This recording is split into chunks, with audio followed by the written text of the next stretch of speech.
Well, welcome, Phil, and thank you so much for taking the time today to come and have a chat all about child sponsorship models and how they interact with residential care services when they're going through that transition period. So, Phil, where are you at the moment? Tell us a little bit about yourself, a bit about your background, particularly your background working with vulnerable children in Latin America. Over to you. All right, terrific. Well, thank you, Rebecca. It is spectacular to be here with you today talking about this topic. And it's always just fun to be with you, Rebecca. So I'll start there. But let's see. I'm Phil Aspergen. I'm currently in Chicago. I live in San Jose, Costa Rica. My background is my wife and I, after we were married, we worked in business. I was in business. My wife was a teacher for 9 years.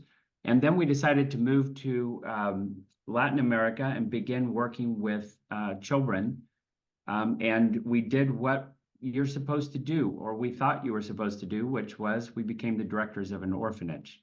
For 6 years, we directed an orphanage in a Caribbean island, and loved that time. It was very fun being in an orphanage environment. But at the same time, there were a lot of things that were very concerning to us.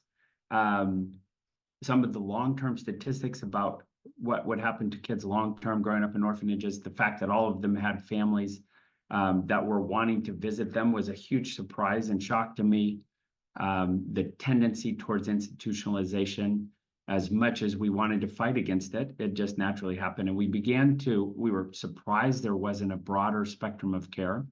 And so we ended up partnering with an organization in Costa Rica to start a foster care agency that works in family reunification and tries to see children adopted. And we're pushing for to get those children into permanent family as quickly as possible when they come to us. So that's the last 27 years of my life have been in Latin America. So that's a little bit about me. That's really fun. Thank you so much for sharing both your initial background and then your journey moving over to the Dominican Republic and the work there. So in that particular children's home that you were running in the Dominican Republic, from what I understand, you had a child sponsorship model as a mechanism that you use to connect with supporters in the US. I don't know if you had supporters in other countries as well. Can you tell us a little bit about that child sponsorship model and how it works and what you sort of saw as you were employing that type of approach to your fundraising? Right. And I would say it's probably the child sponsorship model that is employed by most children's homes, which is a set amount per child per month. A family or a individual in the United States, we were also in Canada and the UK, could say they wanted to be a child sponsorship. We would send them the picture of the child, the story of the child. They would get regular letters 4 or 5 times a year from the child. They could write the child, send them that money that they wanted to. The child sponsorship level at the time, and this was 20 years ago, but at the time it was set at an amount that was competitive with the child sponsorship models of, say, Compassion or World Vision, because it was like you could sponsor a child through our organization, or you could go through Compassion or World Vision. Right. The difference is we were providing 24-hour, 7-day-a-week care, 365 days a year for children. And World Vision and Compassion do not have residential programs. So in order to make that work, we did multiple sponsors for each child. And so there might have been 5, 6, or 7 sponsors per child. I don't know if the sponsors fully knew that or not. And so it wasn't that we hid it, but we probably never really promoted it very broadly either, that there were other families that were also receiving letters from this same child. But we needed, our budget was 5 or 6 times the monthly sponsorship rate. And so we would have multiple sponsors to cover that. Yeah, interesting. I think that's pretty common though too, right? That sort of having I to think it have is. more than one sponsor. when you are running a children's home for the very reasons that you've described. So yeah, that's Right. interesting. But then when you started Casa Viva in Costa Rica, you made a pretty intentional decision, right, to steer away from that child sponsorship model because of some of the experiences that you had in the Dominican Republic when you had that particular model in place. So can you tell us a little bit about what are some of the things you saw in the Dominican Republic with your child sponsorship model that caused you to make that decision to move away from it when you started afresh in Costa Rica? Right. And part of it was moving away from something, and part of it was moving towards something that we felt like would be more appealing. Um, Certainly, first of all, looking on the United States side, there was a sense that some people had that this child that they were sponsoring, they would refer to them as my child, or the child that I have in the Dominican, and there was, I think, some unhealthy assumptions that people made in the United States that were just not true. We really see that the most important thing that a child needs is connection. Yeah. And you can't connect with somebody the way that a child needs that lives in a different country. Yeah. So that has to be local. And so that became our primary focus in our new program, was creating strong connections for children, knowing that children could transfer those connections to other people if they returned to biological family or if they were adopted. And so, that number one connection spot, we wanted to be for the family that was actually caring for the child, not for a child sponsor. There is a time component that they're extremely demanding. I remember going to in Santo Domingo in the Dominican Republic, visiting a large NGO that would be commonly known, their offices, and I walked into a room and they had 7 full-time staff people. All they did was translate letters from children to sponsors. And so it's extremely time consuming to have a child sponsorship model. We learned that in the Dominican Republic with a small number of kids. And as we thought about creating something new, we wanted to avoid having staff that had to be dedicated to that. Let's see, when you get to the Costa Rican side and the reality of the program, child sponsorship also has this assumption that I have become the sponsor for this child and I'm going to be with that child until that child grows up and graduates, and maybe I'll support them through college and we'll be in a long-term relationship. Yeah. And the reality of what children needs, it's not that we have so many orphans that are completely abandoned and isolated. What we have is broken families. Yeah, right. And so when we actually step in, and I feel like biblically work to not just work with the orphan, but also work with the orphan's mom, who is the widow. When we work with both the orphan and widow and restore those families, the child leaves our program and goes back with their biological family, and they might be in touch with us for a while, but not long term. And so we're seeing our children rotate. That works very poorly in a child sponsorship model. And let's see, I'm trying to think if there's anything else I wanted to say there.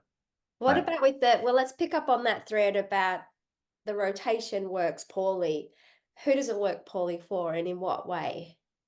Wait, say that one more time. When you said that child sponsorship model works really poorly when children leave and when they're not there that whole time, when that expectation isn't met with perhaps the child sponsor, the donor, how does that play out? What are some examples of the reactions that perhaps you saw?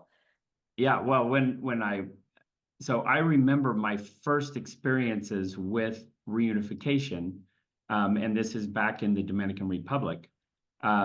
We worked with a biological family to reunify a child back into that biological family. And the sponsors for that child, when we notified about them, I almost got hate mail from the sponsors. Basically the sponsors were saying, what do you mean they had a family? I didn't even know they had a family, and here you've reunified them back with their mom. Yeah. And what it made me realize is a key word that we use in Casa Viva is truth. Right. as a concept, because oftentimes, in order to sell the story of these children who have come into our programs, we tell stories that are mostly true, but maybe we don't have the entire story. Like in the example of a case in the Dominican Republic, there was a father who was very abusive to his children, and we ended up having the children in our program in the Dominican Republic. At the same time, the mom, who was never married to the father, left the father, went back to university, was part of a church, ended up getting married, had a teaching degree, got a teaching job. She and her husband are doing so well, they took in her two nieces, while I've got her four children on my residential campus. And so we worked with that biological mom and eventually reunited those children back to their biological family. Um, but the sponsors only knew the story about the abusive dad. They did not know about this mom who was a broken family, that we were able to help restore. So that's part of that. I would say the truth in our stories, and that's one of the challenges then. If we are only telling people, and we have to demonize the biological families in our stories, for the child sponsorship to make them look bad. And so then when we turn around and talk about reunifying the children to biological families, it doesn't connect with the story that they've already been told. So those are some of the reasons that we really felt like moving away from child sponsorship as we started Casa Viva. We didn't want to have the expense. We didn't want to have that time. We knew that we wanted to have children short term in our program.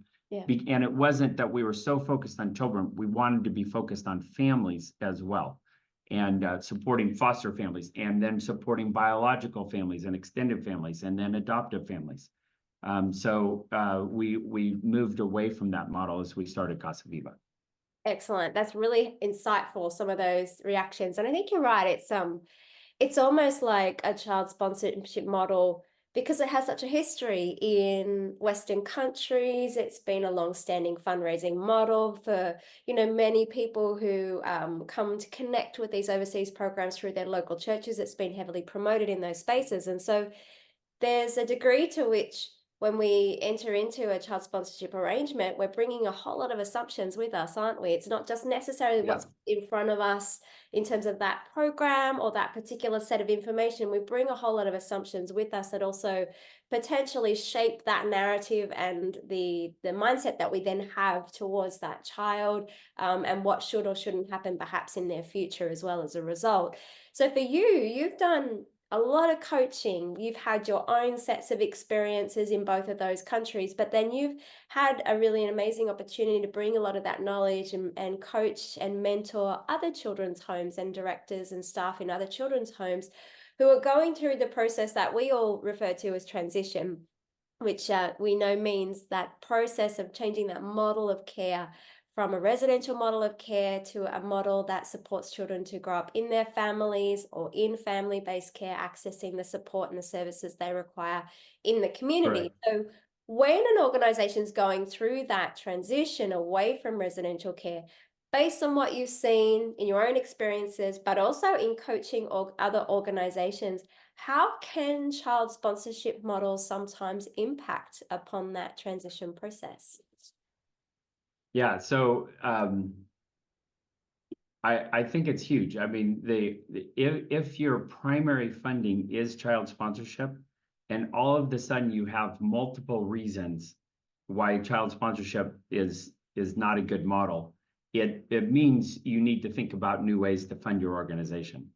And it's a huge challenge for some organizations because they're so dependent on that child sponsorship model. As we started Casa Viva, we really felt like we wanted to move away from that. And so what we've developed in Costa Rica is what we call Friends of Casa Viva.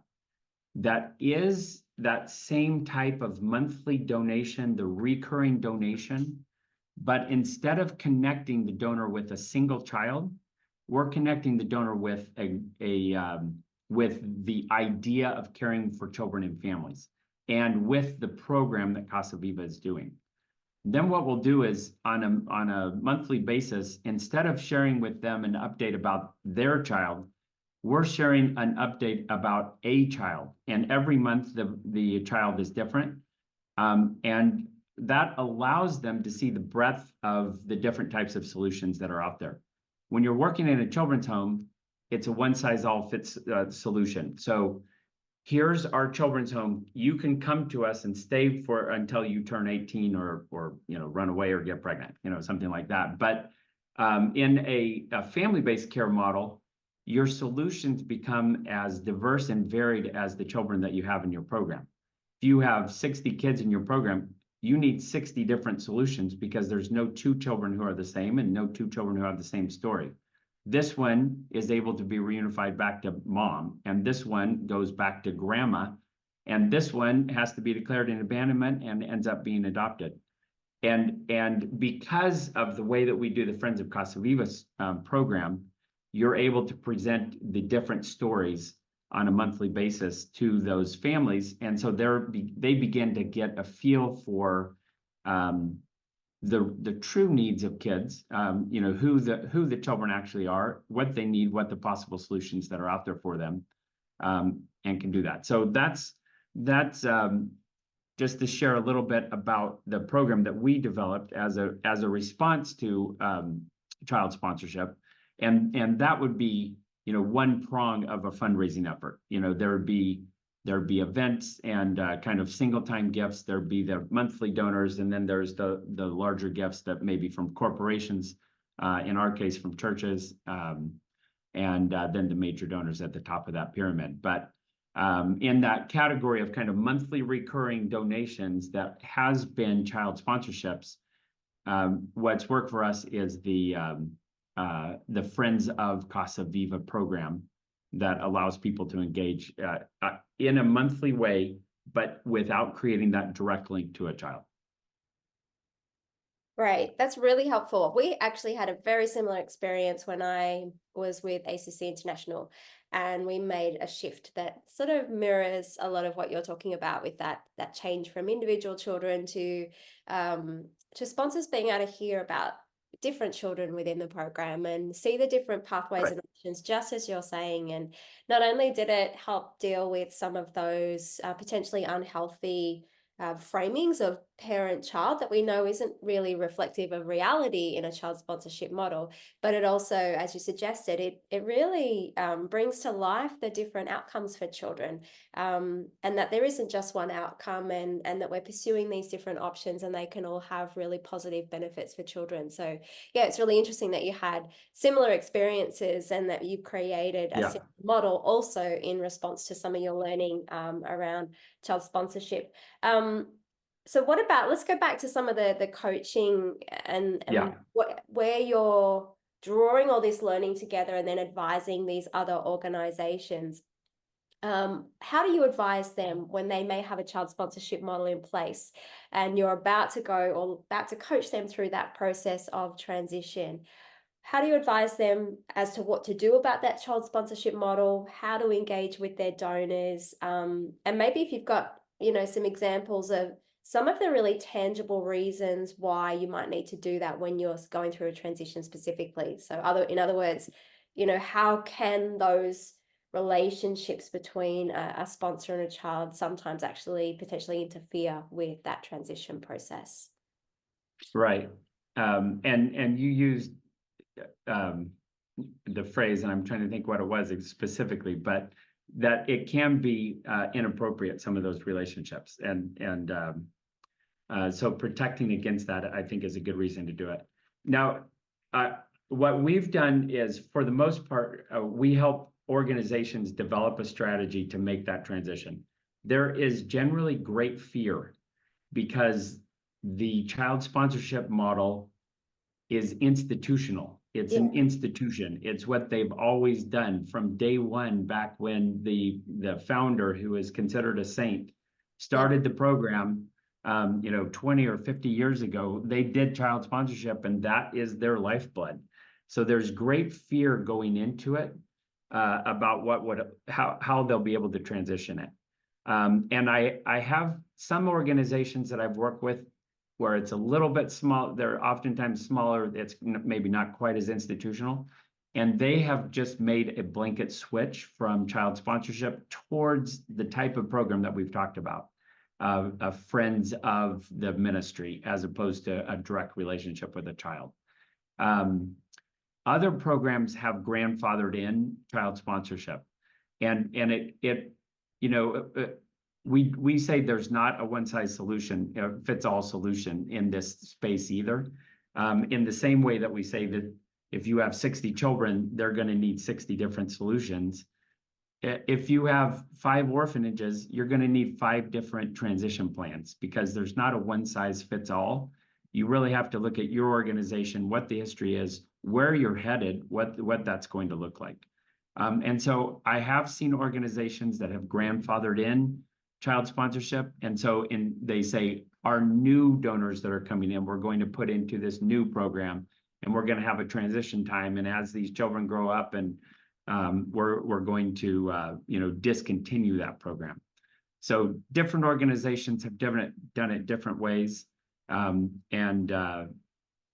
for the most part, when organizations are very clear on their communication of what they're doing, why they're expanding, why they're transitioning, why they're caring for children and family, that has led to organizations having generally reporting back to me that the donations have either stayed the same or actually have increased, that they've been able to bring in new donors.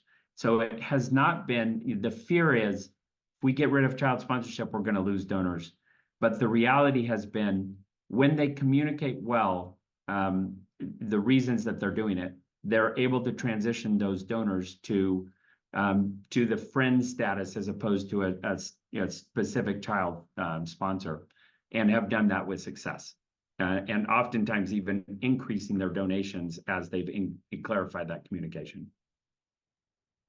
That's brilliant. And what are some of the, give us a couple of examples maybe of just some of the ways you work through that, as you talked about some of those fears, because obviously we know from having done this many times, walked this journey alongside organizations many times, when you make that transition, your costs don't initially go down, do they? They often initially go up. As you're running parallel programs for a period of time, and then you might just see the cost benefits kick in a little bit later when many of the children have gone back to families and so forth. So when you're embarking upon that transition and you're about to touch your funding model, you alluded already to people, feeling concerned or feeling fearful about that. How do you work through some of that? What are the really concrete or practical steps or advice that you give people to really get them to engage with that process so they can move forward? Right. And so you talked about a couple of different things there. One is the increased cost for caring for children, making the transition. And what we work with children's homes to do specifically on that is we think of that as a capital campaign. And children's homes particularly are very good at raising funds for the new building. They love to do the capital campaigns, and they have the larger donors that probably are not on that monthly crew, or maybe they are on the monthly crew, but then they also are ready to jump in with the big project. So we encourage them to develop a capital campaign around those new additional costs that are going to be involved in transition. And oftentimes they're able to do that successfully. And, a big part of it, the communication that we put in that is, who is this child? Is answering that question. When our organization started 35, 50 years ago, we were dealing with one side of situations, but today, the child that we're caring for is, first of all, not an orphan. They have moms and dads. And so our first question is, what's broken here? And, then it's what do these children need? Responding to that question as well. And then the third thing is, how can we engage in a helpful way? Our organization does not exist to build children's homes.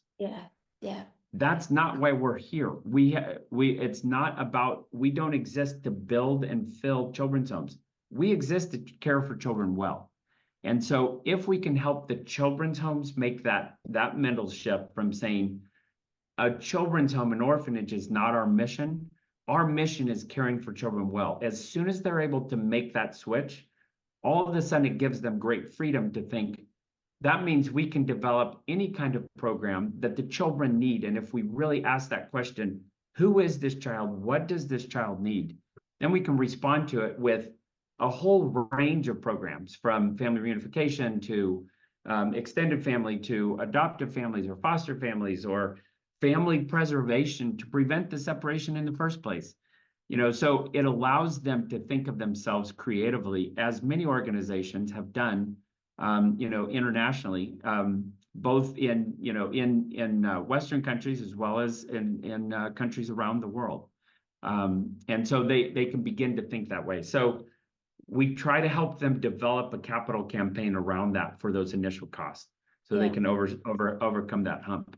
But then specifically with the child sponsors, they're going to be your bread and butter donors long term that are going to support the monthly operations of the organization.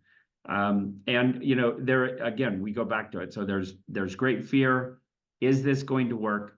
And then it's helping them see, if we go back and talk about, who is this child? Who are you trying to help? What does that child need? That child needs a short-term solution while we push to get them into a permanent solution, be that, adoption or family reunification. And so while we're in that, so that's what they need. And that means child sponsorship works very poorly in that environment. So how do you make that help them? They begin to see that, and then they realize, we're going to have to change that. So it helps them overcome the fear. And then what really overcomes the fear is, as they develop a communication plan, send it out to donors, and the donors write back, oh, we were wondering when you were going to start doing that. Yeah, right. It seems to make sense. Why we were always wondering, where is the mom for this kid? So people are, people are more open to the change than we would sometimes give them credit for. That's really interesting, isn't it? So sometimes, and I'm going to get, that's partly the nature of fear, isn't it? We're often fearing what we don't quite know. And so sometimes those perceptions, or there's already seeds there in the donors' minds that you can latch onto in order to make those changes. So that's really interesting that you've had that experience in the coaching work that you've done, that people have been that open to it. Have you had the opposite, where the perception perhaps that these children are completely without parental care, they're completely without families, and all of a sudden you start changing the narrative? Has there been any reactions of that kind of nature? And if so, how do you coach an organization to address that in a way that actually leads to a positive fundraising model and a sustainable one? Yeah, so one of the organizations that I don't think walk through the process correctly, because they started on the, I think of children's homes like a system. On this side, you've got the US-based, the Western organization with a director and their staff and all of their donors. And on this side, you've got the in-country director and their staff and all of the children and families that they're working with. Right. This organization started working over here with in-country. They began a program, they reunified children into biological family, but all of these kids had relationships directly with the donors through Facebook. Right. And so they were in contact with the donors. And what were they sending? They were sending out these notes. We're not doing as well as we used to be doing. We're not getting the food that we used to get. I'm doing poorly. So they weren't managing the transition well in the country. They kind of pushed a reunification program, but they had not prepared the donors on this side for what they were doing. And so because the donors started hearing the negative stories from some of the kids and didn't even know what was going on, why is my child not living in the orphanage?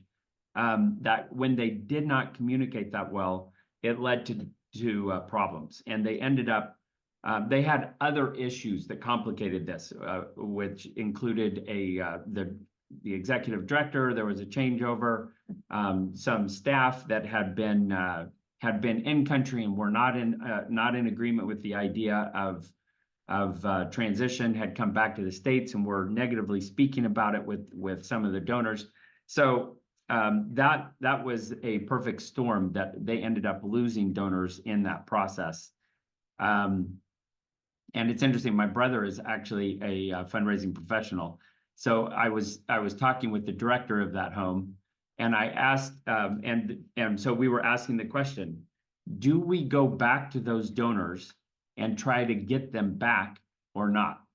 And so I texted my brother and asked him the question, and his answer was, absolutely. It's the first place you need to start, is going back to those donors who have been committed to the organization, and share with them what you're learning and invite them to come back and be a part of it. So I thought it was a very interesting comment from him, because we wondered, is it a lost cause? Is it better just to start with somebody fresh? And he said, your best investment or return on your time investment is going to be with those partners who you mismanaged it previously, but have been committed to the organization. You can win them back if you do it well. And so that's all about communication and relationship. The communication is so important, isn't it? In that example that you gave, there's probably, two threads that I want to pull on. And one is obviously just the importance. You're emphasizing how important it is to be clear and communicate. Everybody experiences this when we go through changes or periods of change. Change unsettles people. Change needs to be managed really, really well, for everybody to be clear about what's happening and feel confident in the direction that the organization's going in, and transition is no different. So it's critically important, from the sounds of the experiences you've had, to really have a strong communications plan and be very clear upfront with what's happening with all the different stakeholders who are involved. But the other thread is you in that example you shared about children who were via direct channels on Facebook and so forth, communicating with donors. Now, that's a challenging situation, and this is not the first time I've heard of this. I've seen this in some of the transition efforts I've been involved in before as well, in different countries. And I think for people who might be listening to this interview or reading this interview, one thing they might be wondering, is there good cause for the children to be reaching out to the donors? Is something going wrong? Is the transition not working for them? And are there no other ways that they're able to bring up this information? So maybe if you can give us a bit more background on some of those examples and say, well, why might children be reacting in that way? And why is that particular pathway of communication perhaps not the most helpful one to resolve any issues?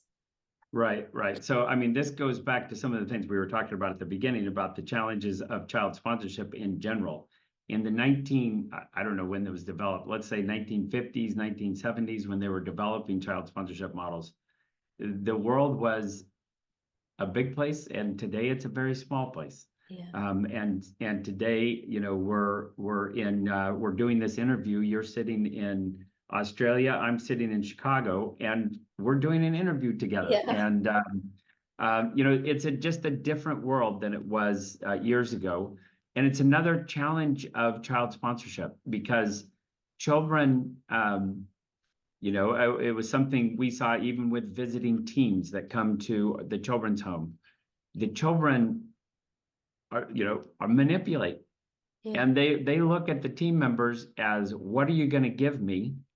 Instead of, the altruistic relationship and connection that we're going to have. And, I knew I had a problem with that when the teams would leave and team members would be crying, and the kids are like, all right, who's next? Just there was because it wasn't a connection or a relationship for the kids. It was, what's the suitcase going to be unpacked and what am I going to get out of it? So with the same thing with child sponsorship, if you see this child as your child, and have that conception, and then you're in relationship with them directly, that can be a manipulative relationship. And you know, intentionally or unintentionally, it can turn into an unhealthy relationship. That's not good. And so it's a reason to prevent that kind of thing by not giving that. You know, we tell our donors, your job is not to connect with the kids. That's the job of the families who Yeah. are caring for the children. Your job is to support that connection. Yeah. This family, in order to connect with this child, they need the supports that we're giving them, which are, you know, the staff that is going to be visiting them in the house, and the training that they receive, and, you know, in any type of subsidy of you know, that they might receive. That's the way that you're helping to support the connections that are formed. But children need connection, and that has to happen locally. So your job, and so even when teams, you know, if a team would come to Costa Rica, which we don't receive a lot of them, but have received some, their job is not to connect with children. You know, their job is to develop an activity that all of the family could enjoy together, and it encourages that connection between the adult and the child. You know, they take 50 families to a national park and let them wander around and provide lunch for them. And they're there with them, but it's not about them connecting with the children. Right. Something like that. Yeah. So I'll keep going. This is a different story, but it's another story that was concerning. So I was with a director of a project. He was in Tulsa, Oklahoma, and we were having lunch. He's the executive director, and he was at the beginning process as learning about the importance of family-based care and the importance of transitioning their models. And he said something. He said, well, I'm going to have to send that letter to the donors that says, we've been doing it wrong all these years. Yeah. But we're learning new things, and we're going to do it better in the future. And that's the way he said it to me. And my first reaction was, never send that letter. That is the wrong letter to send to donors. And the right letter to send to donors is the truth, which is this. It says, we have been doing the best work we know how for the last 25 years caring for children in the countries where we're working. And we're learning new things, and we're going to continue to be innovators and leaders of care in our region as we learn and implement these new things that we're learning about caring for children and families.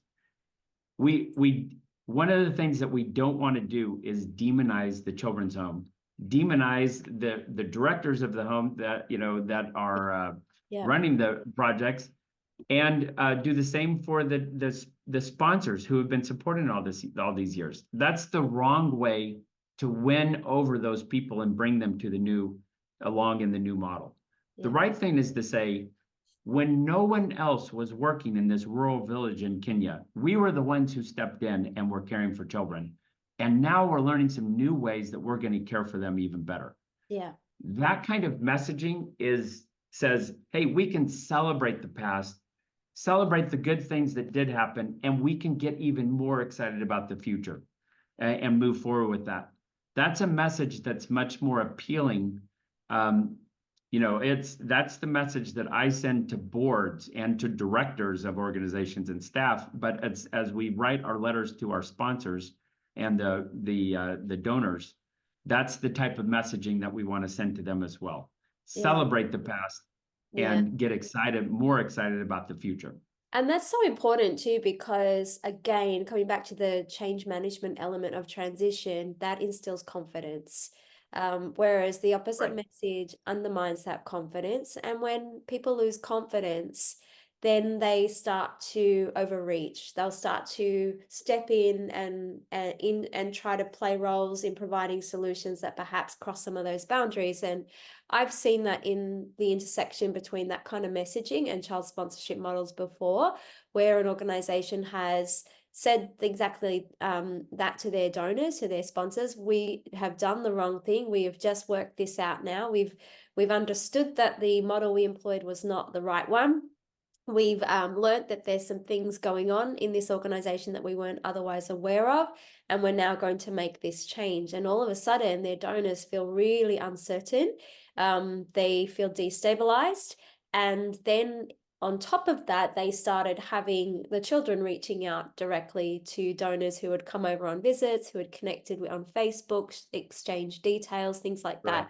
So then when they already feel destabilized and a little bit uncertain about what's going, and then they start getting these direct messages from children on top of that, then we saw numerous instances where donors then started contacting, social workers or contacting other members of the organization. And if that didn't yield the results they felt was enough for the children, or if it didn't settle the children, then we had instances where sponsors went over to the country and started looking for the children. And in the worst case, where one child sponsor actually found the child who had been successfully reunited with family, and then moved that child to another children's home where that particular sponsor could then continue providing a child sponsorship package to that child reinstitutionalized.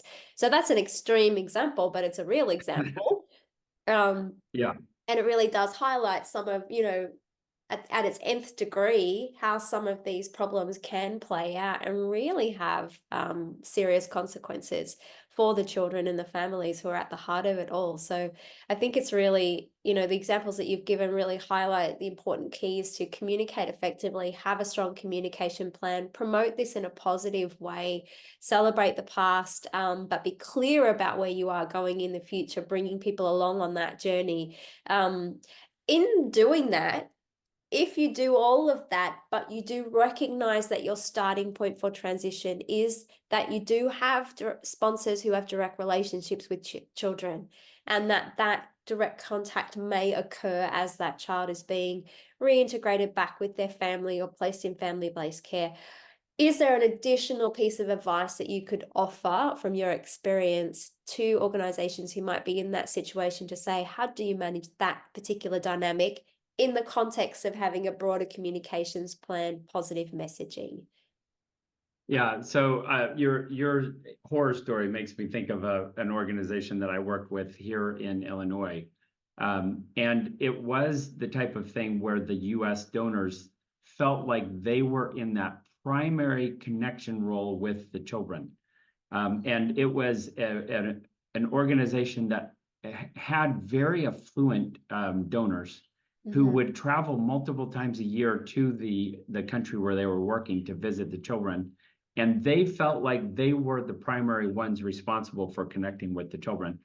And so you do a child sponsorship, you create these false ideas in the mind of both the sponsor and in the mind of the child that lead to unusual things happening. And so you can protect against that, protect children, be in their best interest if you avoid that model completely.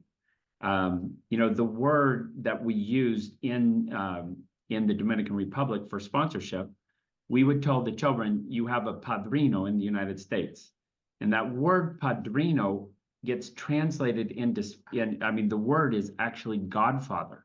Yeah. So or a godparent. You have a godparent in the United States.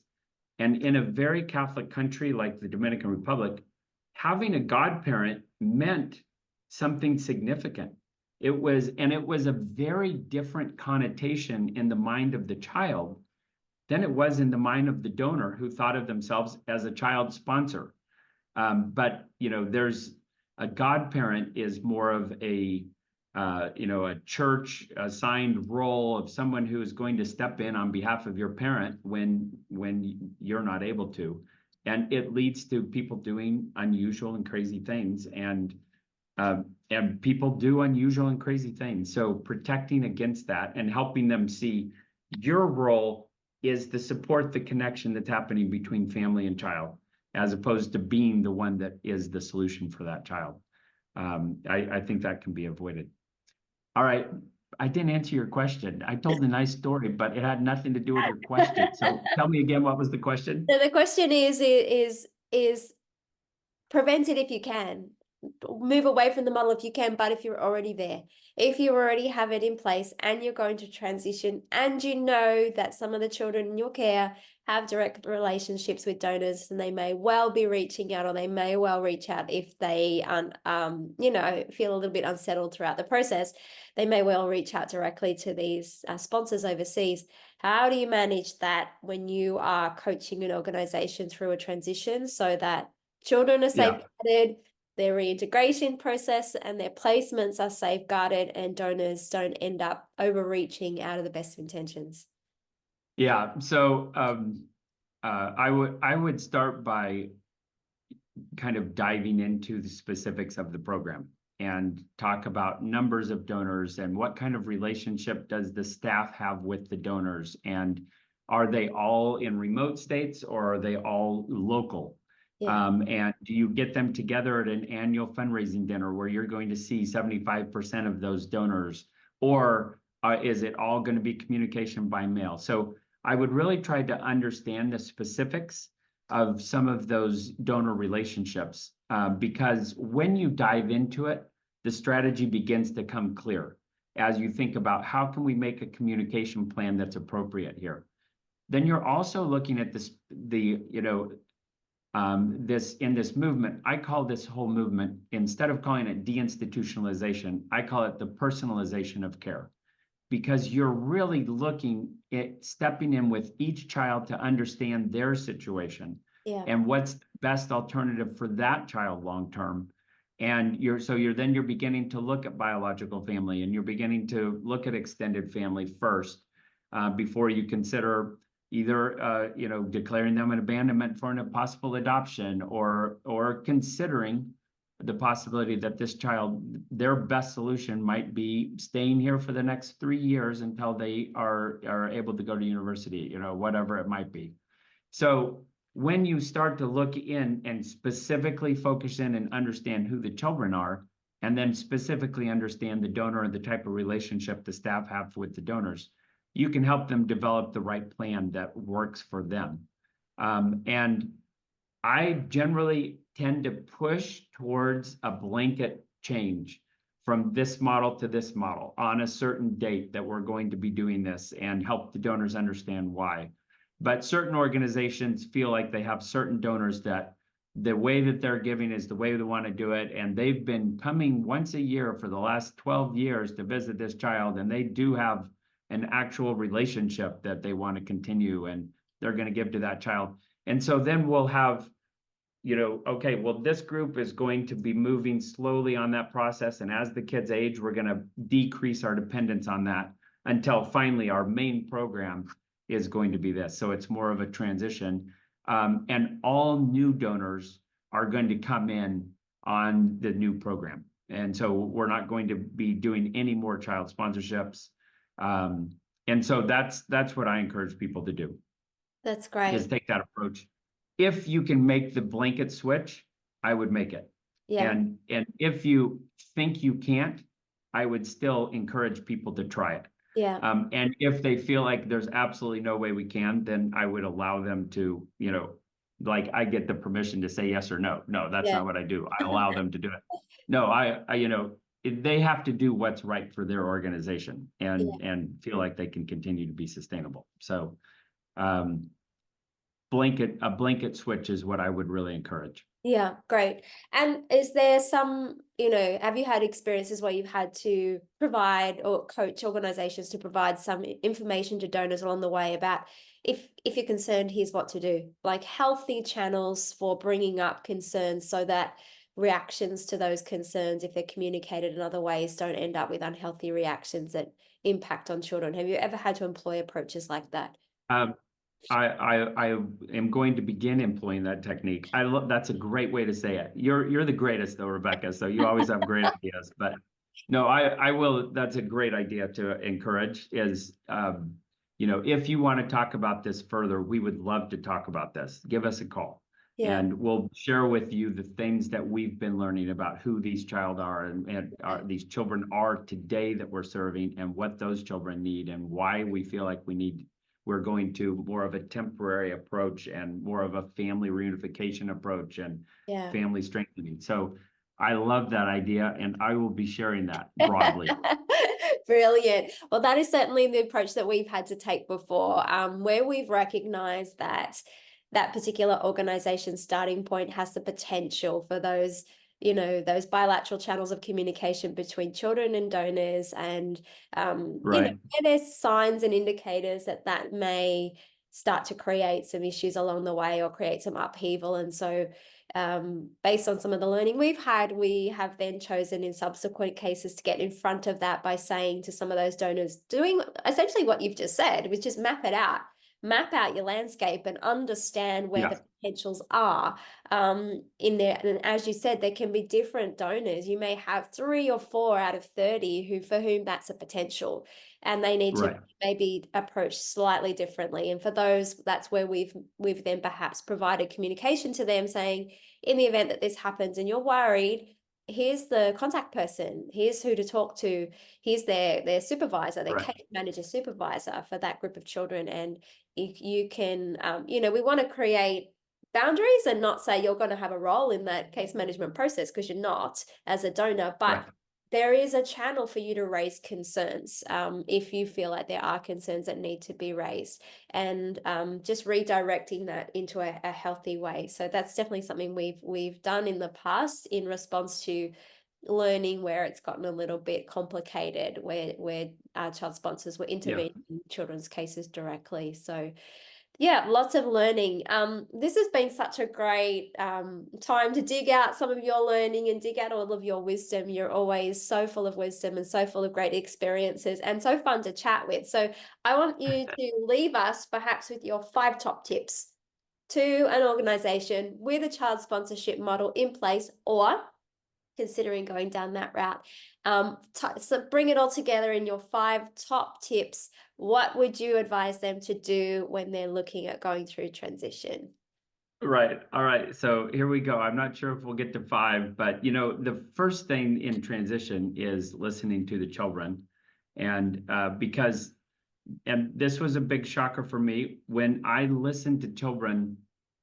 They wanted to be, even kids that I was extremely connected to in my children's home, who I loved, they loved me, we were family. And when I gave them the option, and I did this, Rebecca, because I did terrible things. So, you know me, I all of the bad things that you talk about that orphanages have done, I personally did them. All right. So I had some kids that had some chance of being reunification, and I reunified with their biological families. And I sat down and talked to these kids and said, now, if I gave you the option of going back with your mom or staying on our beautiful campus where all your food and you've got clothes and education, all the activities we do and all the fun we have, and you get to be in a relationship with me, which one do you want? And what did all of the children independently tell me? I want to go back with my mom. Family. I want to go back with my family. Yeah. So listen to the children, ask the question, and then understand where that's coming from, why that's so important. Yeah. And when we listen to the children, they want to be in family, whatever it is, and they want to be out of the children's homes. Because we have to get committed first ourselves to why children need to be in family. And that's going to be the first and most important step. And then you have to engage the rest of your organization in that. Yeah. So that's going to be, starts with your board and starts with, for sure, if you're not the director of the organization, then the director of the organization has to be on board. And then it's developing that communication plan that helps communicate that message in an appropriate way. My next top tip is you've got to stay positive. You cannot start by saying orphanages are bad and we've been harming children. That's immediately going to build walls. It's going to raise defenses. It's going to have people question the donations that they've been doing over the years. Yeah. And so you don't want to start there. Start positive, celebrate the past. We have done great work. And we are going to continue to do great work. We're learning new things. We're so excited about the future. a lot of organizations have already been doing exciting things where they're engaging the communities. You know, Yeah. they have day programs for Yeah. children, or Yeah. they have been working with biological families. And so it's pulling out some of those stories and highlighting those. A lot of organizations also, their founding story oftentimes is a founder who took in one child into Yeah. their own house. Yeah. We find that very often. And so highlighting how this is how we began, one family taking in one child. We're going to continue to do that, as promote that family. So, you know, it's digging into your past, celebrating celebrating the good work you have done, even if it's only been in a residential environment. There are still success stories coming out of that. And then getting excited about the future and talking about why it's important, sharing that passion and vision with others. I would encourage people to move away from that child sponsorship model, because that's not the. I feel like that's going to be something that impedes you from being able to be as creative as you need to be to find the right solution for each child. Yeah. Great. And then it's you know, communicate and share the vision and walk alongside people as you make that transition. And I believe that even just the intentionality of that communication is going to lead to the majority of people switching over with you and new people wanting to engage and be part of that journey. That is amazing. And my final question to you is, when you did that in your work, what happened to your funding levels when you made that shift? And I know you have a lot of local donors, don't you, actually, in Casa Viva? It's not just international donors. So if you were to put it on a graph, tell me what happened when you made the change. Did everybody's fears that the funding would go down come to become a reality, or did you see something really Yeah. different? Well, to be fair, my story is a little different because I didn't transition. I personally didn't transition. I've helped other organizations do that, Yeah. and they have seen increase in donations. In Casa Viva, we do have Casa Viva Costa Rica believes um, that there is a history of dependence where children's homes, other people have their hands open waiting for the North Americans or the Westerners to come in and put money in their hands. It's a culture of dependence. And what we realized is the opposite of that dependence is not independence. The opposite of that is local responsibility, is local people who are taking the responsibility for their children of their country. So we've taught that to churches as a discipleship approach. We've taught that to individual donors, and we've tried to feel like it's part of our mission to plant the seeds for local responsibility, where the church, where individual Christians and families, where corporations are engaging with the social needs in their communities, and are partnering with those. And so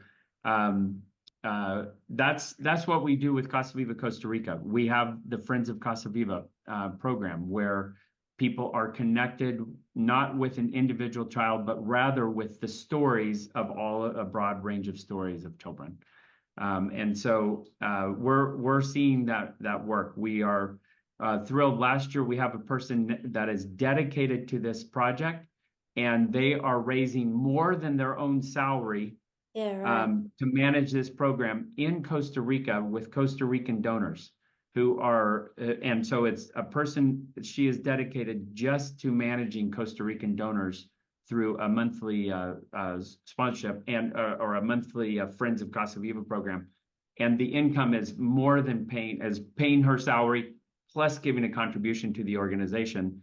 And now we feel like she can just focus on growing that program, and it provides a stable base for the organization monthly there in Costa Rica. That is really exciting. I love the philosophical shift that underpins a lot of the practical shifts that you've made over time in your work. So it is always, always a delight to speak with you, Phil. I could sit here and listen to you talk for hours and hours. Hopefully we'll have other opportunities to dig into more of your learning, because this is just a slither of the pie in terms of all of the wealth of wisdom that you bring, and from the experiences that you've had. So thank you so much for sharing that with us today. And we will look forward to hearing more of your learning in the future, I'm sure. All right. Well, that sounds great. And Rebecca, you know, most of what I share is things that I've learned from you. So thank you for being you. You're the greatest. Thank you.